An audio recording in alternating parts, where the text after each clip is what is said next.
ब्राह्मण शक्ति मंच का उद्देश्य यह है कि 36 बरादरी की सेवा करना, देश की प्रभुसत्ता को बनाए रखना। भारत एक, भारतीय एक, कश्मीर से लेकर कन्याकुमारी तक भारत एक है, ये हमारा उद्देश्य है। ब्राह्मणों ने हमेशा देश के लिए बलिदान दिया है और ब्राह्मण इसमें अग्रणी रहे हैं। आजादी की मूवमेंट में भी सबसे आगे ब्राह्मण रहा था और कश्मीर में जो ब्राह्मणों के साथ ज्यादती हो रही है, हम उसकी घोर निंदा करते हैं और सरकार से प्रार्थना करते हैं कि उस हिंसा को रोका जाए और जो आदमी जो हिंसा फैला रहे हैं उनको कठोर से कठोर दंड दिया जाए। भगवान परशुराम महोत्सव मनाया जा रहा है, उसमें मुख्यमंत्री जी का हम धन्यवाद करते हैं और हम बड़ी संख्या में ब्राह्मण शक्ति मंच के लोग वहां पर पहुंचेंगे। इससे पहले मैं मुख्यमंत्री जी से 5-4 डिमांडों का अनुरोध करूंगा कि वह हमारी पूरी करें। नंबर 1, ब्राह्मण कल्याण आयोग बनाया जाए। नंबर 2, हर जिले में ब्राह्मण भवन बनाया जाए। नंबर 3, भगवान परशुराम के नाम पर यह हो रहा है तो भगवान परशुराम के फंसे को मान्यता दी जाए। जिस तरह से सिखों को कृपाण रखने की इजाजत है, हरेक ब्राह्मण को फरसा रखने की इजाजत दी जाए। हरेक जिले में कम से कम 500 ब्राह्मण बच्चों को सरकारी नौकरी दी जाए, क्योंकि हमारे ब्राह्मणों के पास बेरोजगार हैं, जमीनें नहीं हैं। आज ब्राह्मणों की आर्थिक स्थिति बहुत ही दयनीय है, इसलिए 500 नौकरियां देना जरूरी है। हमारा इकोनॉमी बैकवर्ड का जो कोटा पिछली सरकार ने दिया था वो खत्म कर दिया गया, उसको डबल करके दोबारा बहाल किया जाए और जो 400 लड़कों का सिलेक्शन हो रहा है, जो दर दर भटक रहे हैं, उनको जल्दी से जल्दी ज्वाइन किया जाए। और जो पिछली सरकार ने ब्राह्मणों को दोहड़ी का मालिकाना हक दिया था उसको भी खत्म कर दिया गया। फिर 2 साल का टाइम दिया जाए कि अपने दोहड़ी की जमीन के वो मालिक बन जाए, अपने कागजात पूरे करवा ले। हमने गांव-गांव में जनसंपर्क चला रखा है और हम पूरे प्रचार पर हैं और रोहतक से कम भी 100 व्हीकल भर के जाएंगे।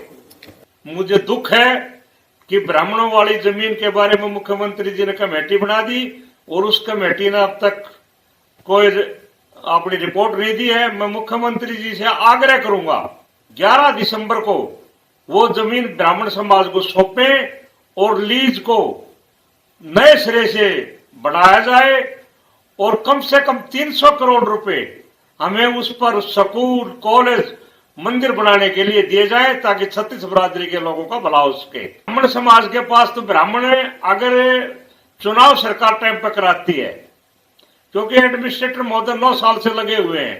एडमिनिस्ट्रेटर साहिबान का कोई इंटरेस्ट नहीं है, ना वो चंदा मांगने जाते, ना कोई उनको चंदा देता।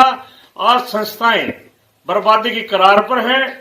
मैं सरकार से यह भी अनुरोध करूंगा कि 300 करोड़ तो वो दे ही दे, हमारे चुनाव अति शीघ्र से शीघ्र नई वोटों पर कराए जाए ताकि लोग जनसंपर्क करके जितने सरकार ग्रांट देगी उससे दोगुना चंदा हमारी बरादरी देने को तैयार है। वो समय बताएगा। अगर हमारे मित्र कहेंगे तो मैं विश्वास दिलाता हूं कि ईमानदारी से मैं पूरा काम करूंगा, ना को पैसा खाऊंगा ना किसी को खाने दूंगा। हाँ, काफी गोलमाल हुआ है। जिन लोगों ने ये जमीन ली थी उन्हीं लोगों ने जमीन को खराब कर दिया। टाइम पर उन्होंने कंस्ट्रक्शन नहीं कराई, टाइम पर डेवलपमेंट फंड नहीं भरे और आज तक उन्होंने हिसाब नहीं दिया। वो लोग दोषी हैं और वो मलाई खाने के चक्कर में हैं फिर दोबारा, और वही रोड़ा अटका रहे हैं। वोटर लिस्ट को फाइनल नहीं होने देते, जबकि वो डिस्ट्रिक्ट रजिस्ट्रार का हार चुके हैं, स्टेट रजिस्ट्रार का हार चुके हैं और अब डिप्टी कमिश्नर ने हमारे हक में फैसला दिया। अब फिर उन्होंने डिस्ट्रिक्ट रजिस्ट्रार को ऑब्जेक्शन डाल रखे हैं। मैं सरकार से यह भी अनुरोध करूंगा कि वो डिस्ट्रिक्ट रजिस्ट्रार को डायरेक्शन दे कि निष्पक्ष ईमानदारी से हमारा फैसला सुनाएं ताकि चुनाव जल्दी से जल्दी हो सके। सरकार ने श्री अजीत बालाजी जोशी सीनियर IAS महोदय को एक ईमानदार अफसर को लगाया है, हम इसकी तारीफ करते हैं। सरकार ने जो डायरेक्शन दी है 3 महीने में चुनाव कराया जाए, हम इसकी प्रशंसा करते हैं। मैं ये भी बताना चाहूंगा कि हमारी वोटें जो 43,000 बनी है, जिनका डिस्प्यूट दूसरे लोग डाल रहे हैं, जो कि दागी आदमी है, क्योंकि वो सही बनी हुई है। स्टेट रजिस्ट्रार श्री वजीर सिंह जी का फैसला है 2016 में जाट एजुकेशन सोसाइटी जींद का। हर एक सोसाइटी को नए एक्ट में री रजिस्ट्रेशन करवाना था। हमारी वोटें बनी है 15/4/13 तक। हमारा री रजिस्ट्रेशन हुआ 19/9/13 को, इसलिए हमारा री रजिस्ट्रेशन 4 महीने बाद हुआ है। हमारे ऊपर तो नया एक्ट लागू नहीं होता। हमारी वोट लीगल है, सारा पैसा संस्था में आया है, संस्था में जमा है, संस्था में खर्च हुआ है। अगर हम ये वोटें काटते हैं तो सरकार से मैं आग्रह करूंगा कि एक परिवार की अगर हम 4 वोटें माने तो 10,000 परिवार हमारे खिलाफ हो जाएंगे, और उनका कौन पैसा रिफंड करेगा? संस्था कहां से देगी? पहले ही संस्था बर्बाद होने को जा रही है। और सुप्रीम कोर्ट की एक गाइडलाइन है कि ज्यादा से ज्यादा लोगों को इन संस्थाओं में जोड़ा जाए।